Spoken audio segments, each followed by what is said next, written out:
नमस्कार, मी रुशाली यादव सारंग। आता पाहूयात बातम्या विस्तारानं। आज दिल्लीमधल्या रामलीला मैदानावर इंडिया आघाडीची सभा होणार आहे। अरविंद केजरीवाल यांच्या अटकेविरोधात विरोधी पक्षाचे बडे नेते रामलीला मैदानामध्ये एकत्र येतील।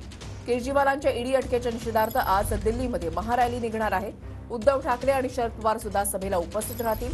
उद्धव ठाकरे आणि आदित्य ठाकरे काल दिल्लीमध्ये दाखल झालेले आहेत आणि केजरीवाल यांच्या पत्नी सुनीता केजरीवाल या देखील या रॅलीमध्ये सहभागी होणार आहेत। संदीप राजगोळकर आमचे प्रतिनिधी आमच्या सोबत आहेत। अधिक माहिती जाणून घेणार आहोत। तर संदीप, या महारॅलीसाठी कसं नियोजन करण्यात आलंय? हॅलो वृषाली, लोकसभा निवडणुकांची रणधुमाळी सुरू असतानाच दिल्लीचे मुख्यमंत्री अरविंद केजरीवाल यांना ईडीनं अटक केली आपल्याला माहिती आहे। आणि त्या अटकेच्या विरोधात आज सगळे राजकीय विरोधक जे आहेत ते रामलीला मैदानावर एकवटणार आहेत। जवळपास 28 राजकीय पक्षांचे प्रतिनिधी जे आहेत ते आजच्या या रॅलीमध्ये सहभागी होणार आहेत। हे आपण थेट दृश्य पाहतोय।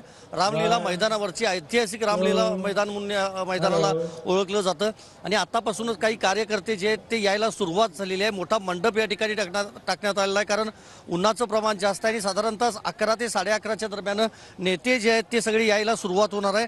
प्रचंड मोठी सुरक्षा व्यवस्था जी आहे ती संपूर्ण या परिसरामध्ये पाहायला मिळते। आणि आपण जर व्यासपीठ पाहिलं, म्हणजे स्टेज जर पाहिलं, तर लोकतंत्र बचाव असं या रॅलीला खरं तर नाव देण्यात आलेलं आहे। मुख्य व्यासपीठावर इतर राजकीय कुठल्याही नेत्यांचा फोटो किंवा पक्षाचं नाव देखील नाही, फक्त इंडिया आघाडी आणि लोकतंत्र बचाव महारॅली रामलीला मैदान अशा पद्धतीचा फक्त बोर्ड जो आहे तो पाहायला मिळतोय।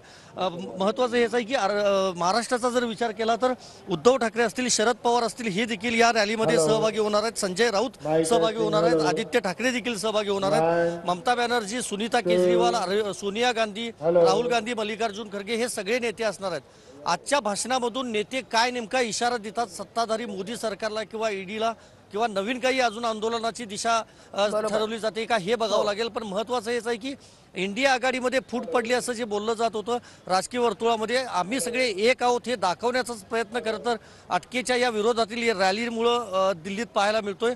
त्यामुळं साधारणतः 11:30 पावणे 12च्या दरम्यान नेत्यांची भाषणं होणार आहेत। पाहावं लागेल नेते नेमके काय काय बोलतात ते। नक्कीच संदीप, तुम्ही असंच आपल्या सोबत राहा। आणखीन एका बातमी संदर्भातले अपडेट्स जे आहेत ते तुमच्याकडून जाणून घ्यायचे आहेत। तर महत्त्वाची बातमी आहे की महाविकास आघाडीच्या जागावाटपावर आज संध्याकाळी दिल्लीमध्ये चर्चेची शक्यता आहे, अशी माहिती सूत्रांकडून मिळतेय।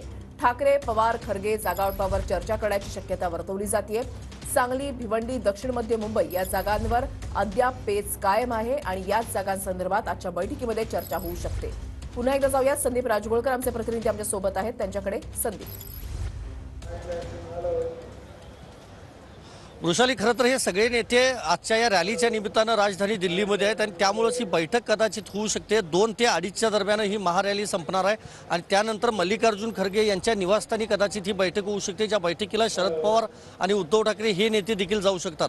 कारण महाविकास आघाडीतला आपल्याला माहिती आहे जो पेच आहे जागांचा तो अजूनही सुटलेला नाही। 4 ते 5 जागांबाबत अजूनही निर्णय जो आहे तो झालेला नाही। त्यामुळं राहुल गांधी, सोनिया गांधी असतील, खरगे असतील, हे सगळे काँग्रेसचे बडे नेते दिल्लीमध्ये आहेत आणि त्याचबरोबर पवार आणि ठाकरे हे देखील आलेले आहेत। त्यामुळे ही कदाचित बैठक होऊ शकते। ज्या जागा आपण काही वेळापूर्वी आता प्रेक्षकांना सांगितल्या त्या जागांबाबत ही महत्त्वपूर्ण चर्चा होऊ शकते, कारण पहिल्या टप्प्यातले उमेदवार जरी जाहीर केले असले तरी इतर टप्प्यांमधले उमेदवार अजूनही महाविकास आघाडीकडून जाहीर करण्यात आलेले नाहीत।